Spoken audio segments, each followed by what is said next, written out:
Hello students.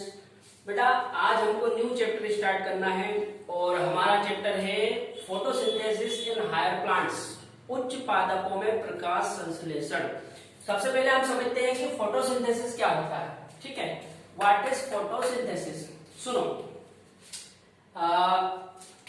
बेटा, photo का मतलब होता है लाइट और सिंथेसाइज मतलब होता है formation. Photo means light and synthesise means formation. जब लाइट की प्रेजेंस में कार्बोहाइड्रेट को सिंथेसाइज किया जाता है तब हम उस प्रोसेस को कहते हैं फोटोसिंथेसिस। समझ में आ रही बात। फोटो मीन्स होता है लाइट यानी कि प्रकाश और सिंथेसाइज मतलब होता है फॉर्मेशन यानी कि निर्माण। जब लाइट की प्रेजेंस में कार्बोहाइड्रेट का फॉर्मेशन किया जाता है तब इस प्रोसेस को हम बोलेंगे फोटोसिंथेसिस। लेकिन अकेले लाइट से काम नहीं चलेगा, यहाँ पे रॉ मटेरियल यानी कि कच्चे पदार्थ के रूप में कार्बन डाइऑक्साइड और वाटर की जरूरत होती है। देखते हैं formation of carbohydrate by CO2 and water in the presence of sunlight are called photosynthesis। ठीक है, रॉ मटेरियल के रूप में मतलब कच्चे पदार्थ के रूप में कार्बन डाइऑक्साइड और वाटर को लेते हैं तो सनलाइट की प्रेजेंस में कार्बोहाइड्रेट बनता है, साथ में ऑक्सीजन रिलीज होती है और कुछ वाटर मॉलिक्यूल भी रिलीज होते हैं। ये फोटोसिंथेसिस का समीकरण है यानी कि इक्वेशन। आपको याद रखना, इस पे कई बार क्वेश्चन आ चुके हैं। कार्बन डाइऑक्साइड के 6 मोल लिए जाते हैं, वाटर के 12 मॉलिक्यूल लिए जाते हैं, जिससे कार्बोहाइड्रेट का 1 मोल बनता है। साथ में 6 मोल ऑटो रिलीज होगी और 6 वाटर के मोल भी रिलीज होंगे। ठीक है बेटा, इसको इस तरह से पढ़ा जाता है 6CO2 plus 12H2O equal to C6H12O6 plus 6O2 plus 6H2O। ठीक है, अच्छा नेक्स्ट है photosynthesis is important due to.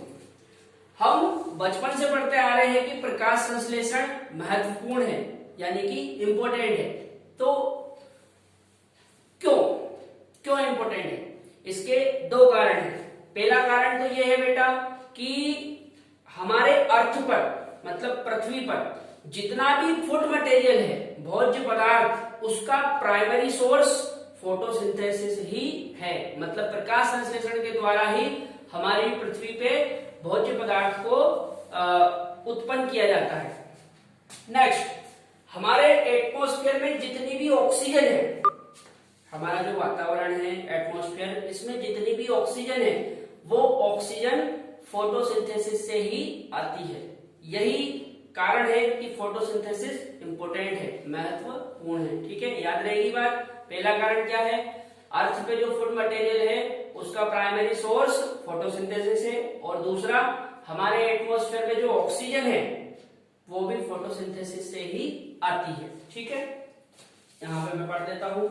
It is the primary source of all food.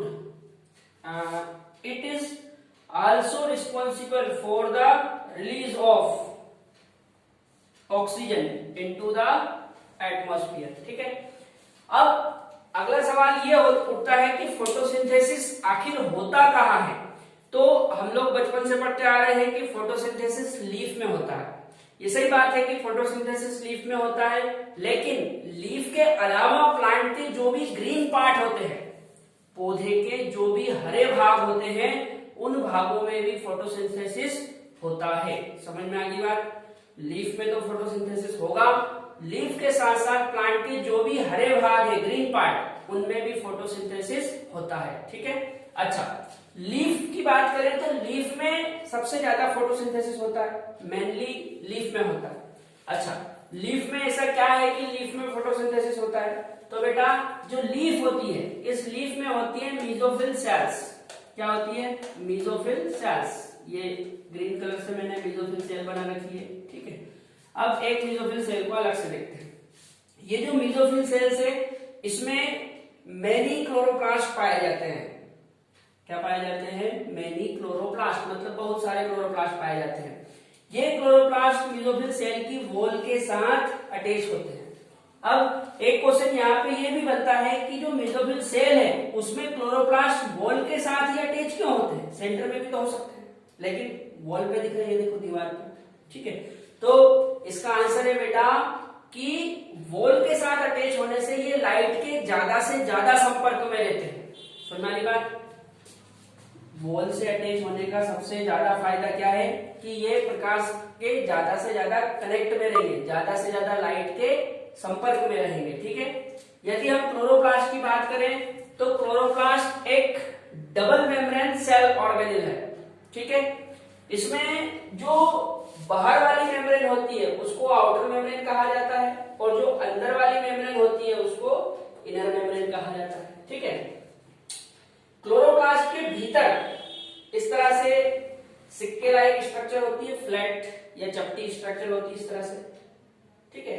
In structures को कहा जाता है बेटा थाइलेकोइड। क्या बोलते हैं? थाइलेकोइड। ये थाइलेकोइड जब एक के ऊपर एक अरेंज होते हैं तो एक ढेर जैसी स्ट्रक्चर बन जाती है इस तरह से। इस ढेर जैसी स्ट्रक्चर को कहा जाता है ग्राना। क्या बोलते हैं? ग्राना। दो ग्रेना आपस में जिस स्ट्रक्चर से जुड़े हुए होते हैं, भाई एक ग्राना ये है और एक ग्राना ये है, तो दो ग्रेना आपस में जिस स्ट्रक्चर के द्वारा अटैच होते हैं उस स्ट्रक्चर को कहा जाता है स्ट्रोमल लैमेला। क्या बोलते हैं? स्ट्रोमल लैमेला, ठीक है।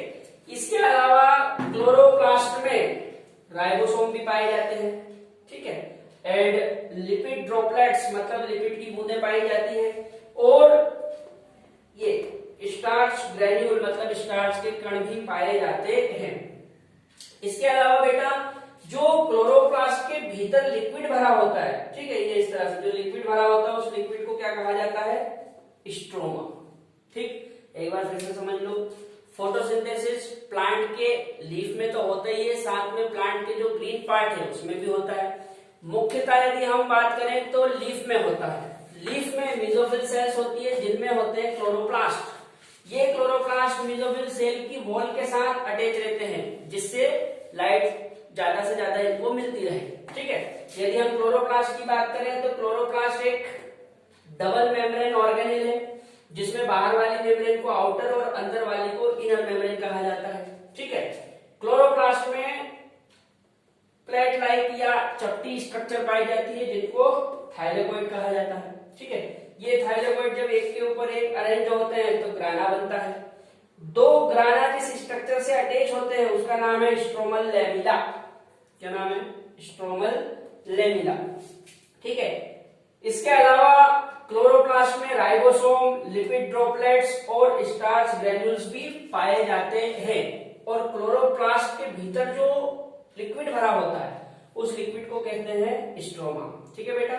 यहाँ पे मैंने आपको photosynthesis and place of photosynthesis दोनों चीजें बता दी। नेक्स्ट वीडियो में हम लोग डिस्कस करेंगे थाइलेकोइड एंड क्वांटासोम, ठीक है।